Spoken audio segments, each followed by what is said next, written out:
Let's go.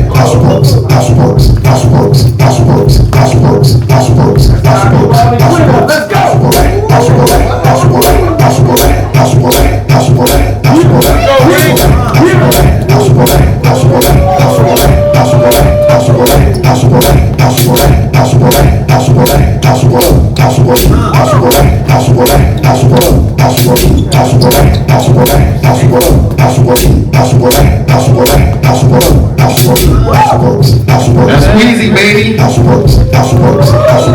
side of the building. That's what's up. Give it up for the west side of this piece. Awesome work, Weezy. We're gonna pick up my boy AG. His crew is Terror Squad. And so they represent the south side of Chicago, east side crazy. My boy AG, one of the kings of Chicago footwork. Known as one of the three kings, holding the south side down.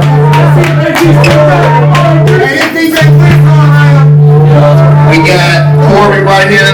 He represents Terror Squad. Also Clent's son.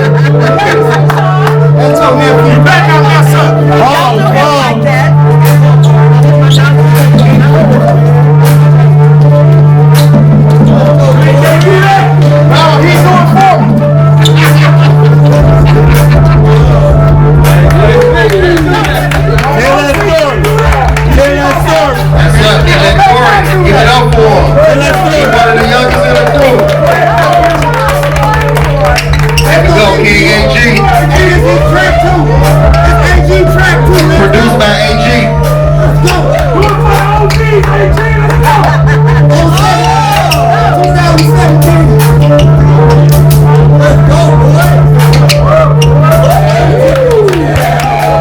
King AG, baby.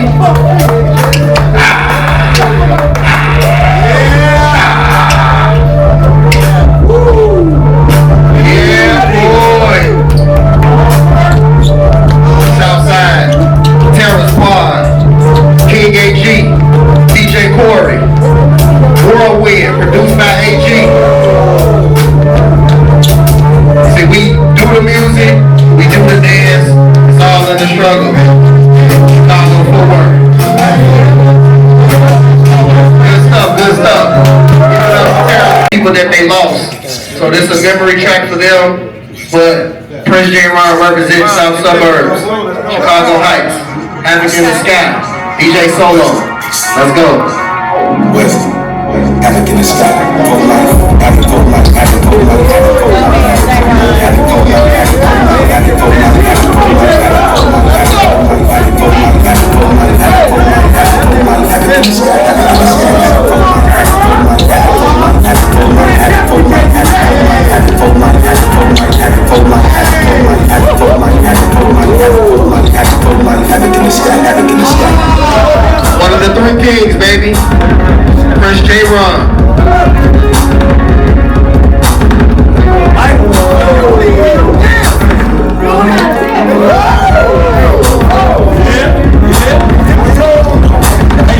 And our boy Josh from India.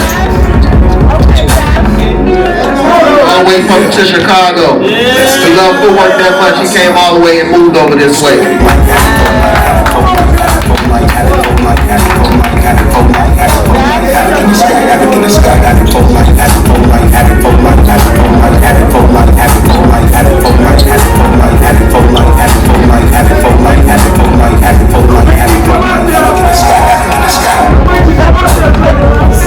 What gonna say he got next?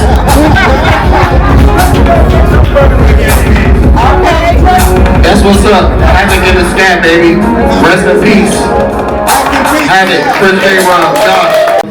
And my sister Davette, she come from. So we gonna go and go down memory lane on Davette representing House of Man. This track called First Generation. We from First Generation. This track produced by me, Twan, and my brother Slugo.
This track is produced by DJ Solo. It's called Fam. Hold on, pause it.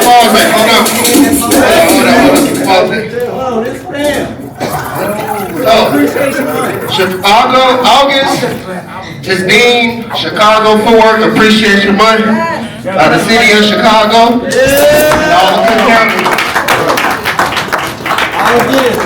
This track was made for this particular plaque. It's called FAM by DJ Solo. This history, right? Yeah. 40 years of making. Let's go, young people. Hold on, Twan, before y'all start that record. I need everybody to their feet. These two young men, they could be doing something totally different. Like they need a better clap than what's going on. Real shit. This the future. Hey, they dogs. I've seen them in a couple of video shoots. They dogs. They real dogs. They going viral, baby. They viral. All right, let's go and let them do their thing then. They got their flowers. Kids. What mama You been setting me down all day. If you don't get out my way.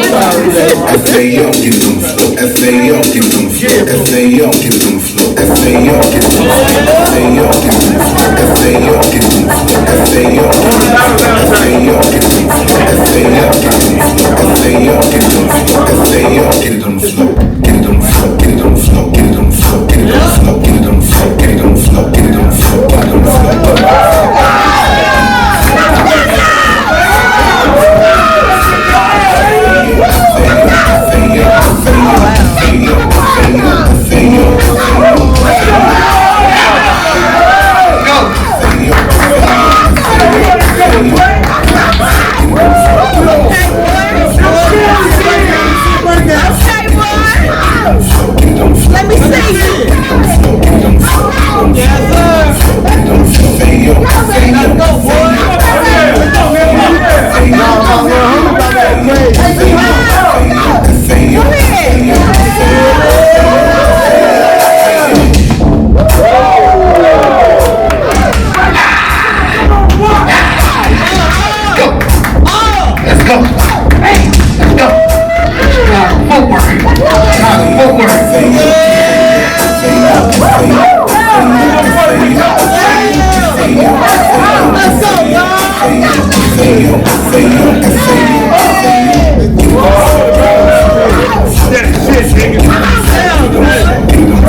That's what's up. Give it up for him.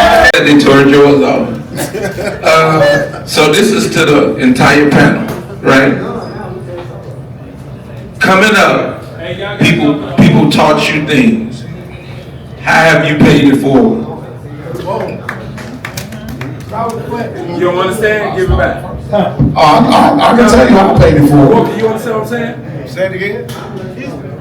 Coming up, people put you in a position to win, taught you how to do what you do, right? There was somebody before you that put you in a position to win. And I couldn't say it, I put out his first record. How have you paid it forward and helped somebody else? Have I done that? I didn't ask you, did you do it? I said, how did you do it? If you done it. And we can battle after this, me and you, I'm right here. Make it real quick, guys. I'm gonna say this real quick. I gave the game my son, DJ Quarter. Yeah, we did. Yeah. Well, I definitely gave the game to a lot of people around my way, coming up, as far as the ghetto DJs and what I helped to build that establishment. That establishment is like 35 years old. Yeah, I absolutely did. And with Tech Life, I also mentor brothers and sisters in that, you know what I'm saying? So yeah. Check. Yeah, I've done the same as well. I have a nephew, y'all might know him on the hip hop end of things, DJ Tune and Tune Hendrix.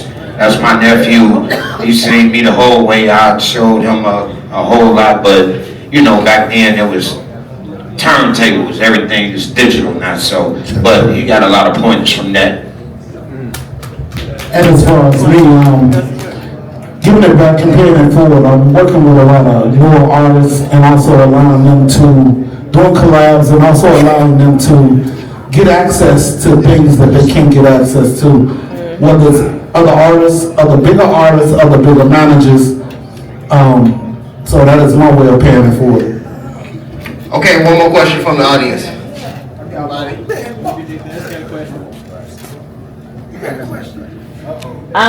So I know a lot of you all, but what does the next 5 years look like for you all, as far as the evolution of from where you are now to where you're trying to go or wish to go or want to collab with each other to go?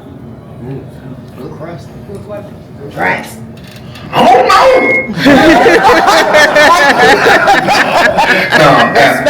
The future is bright.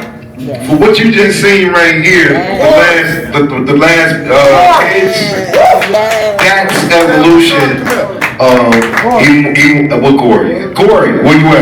Take your hand off. But yeah, but I'm just saying that. But Corey plays a role too, because I watched him as a little mini baby. You shut up. Be quiet. He our nephew. The fuck. I mean, DJ Corey is Footwork's nephew. We gotta protect him at all costs. So that's evolution. Lil Rio, Chad, and all these new people, man. That's the evolution, and I'm proud of it. I can sit back and be like, shit, let them do their thing. But Clent always got to be the one with the last word. Here you go, a big white. Here, baby Mary. Next. Okay. Hey, check it out. Next 5 years for me, I'm about to get into, you know, new endeavors and everything. I had kind of left the game a little bit as far as producing, DJing, and all of that. Next 5 years, I got something in store for the whole world. You know that? Real quick, I'm mentoring my son, my various artists on Beat Down House like King AG, DJ T-Rail, DJ Rock. We gonna put out a lot of music and put them on. Okay. Don't start that.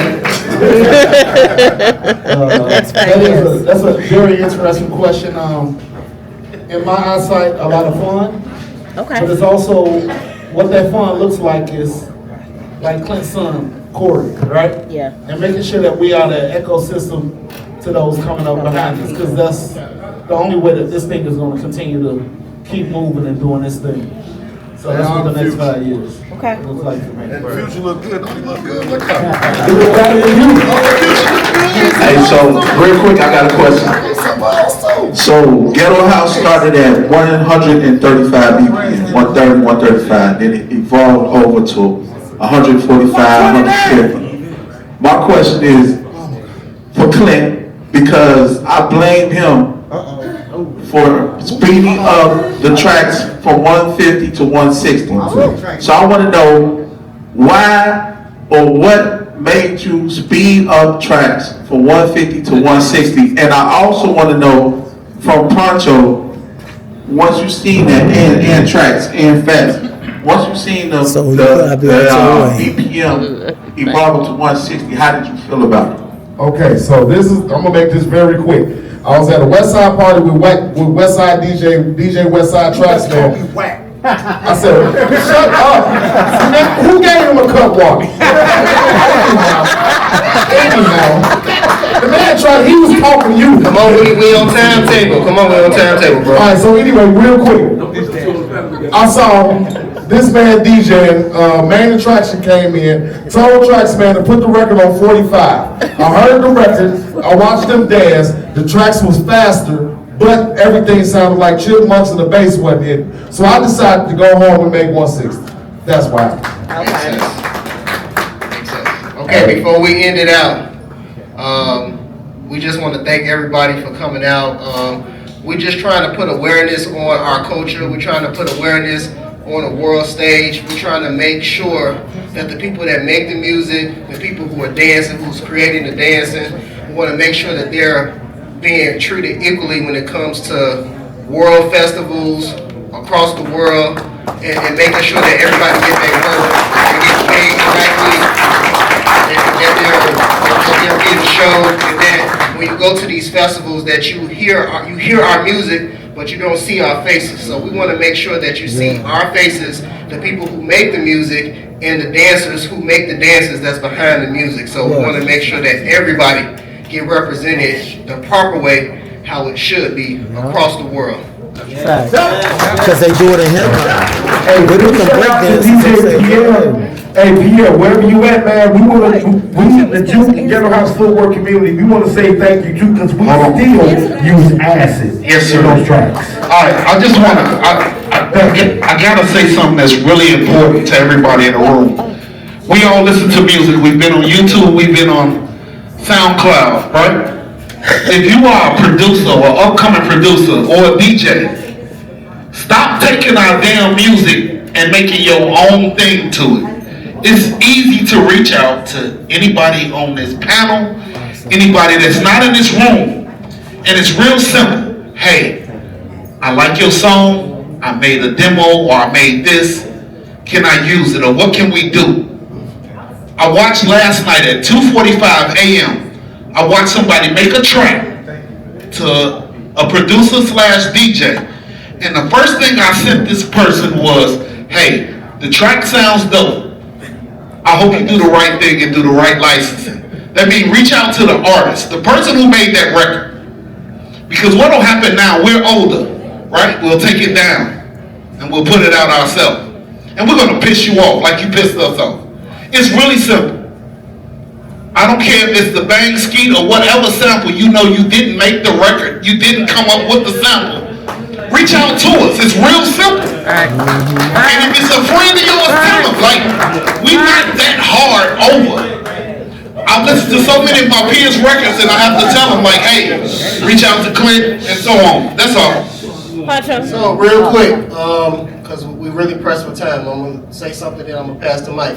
So we got this album out I got, it's called First Generation, so I'm the first Chicago footworker to do a vinyl album, which is history as well, so I do got vinyl albums. Make sure that you follow everybody that's on the panel. I'm Twan_TUA on Instagram. Make sure you follow all the names, Clent, Phats, TraxMan, Puncho, like, let's follow each other, let's stay a community, let's support each other, let's support our work. Let's support each other online. Let's come together because we have to be unity in order for us to keep moving forward. Let's stay together and support each other. Okay? I have one thing to add. Thank you, Twan. Thank you to all our panel. Thank you for having us. Thank you to ARC for having us and Infamous PR.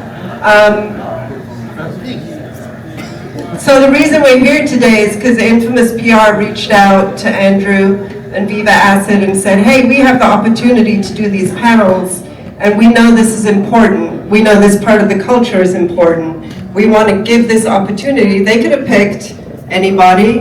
They could have picked something that has more shine right now or whatever, but they reached out to us to try and help facilitate this.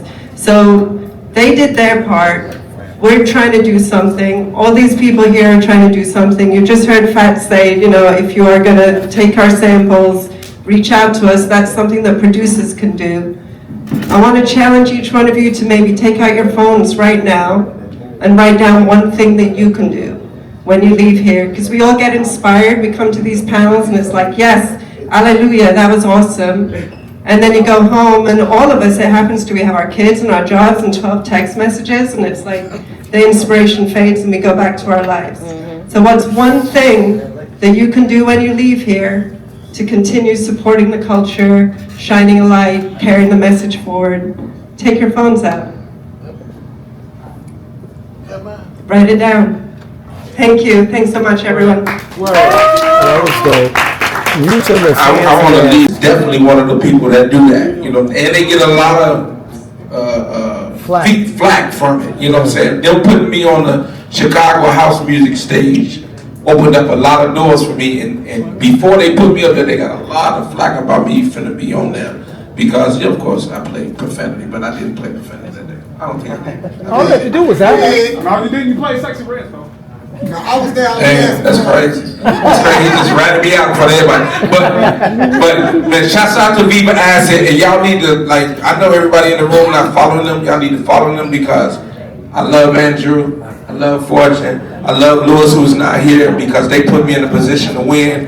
And I've been in this game for over 30 years, and there's people who've been with me 30 years and ain't put me in a position to win. So I want to give out the shouts to the people who put me in a position to win and help me feed my family. Hey, appreciate y'all. I love y'all. Thank y'all, because y'all could have called anybody else, just like you said, and y'all the only ones trying to open the doors for us. So y'all make sure y'all rock with them like they rock with us.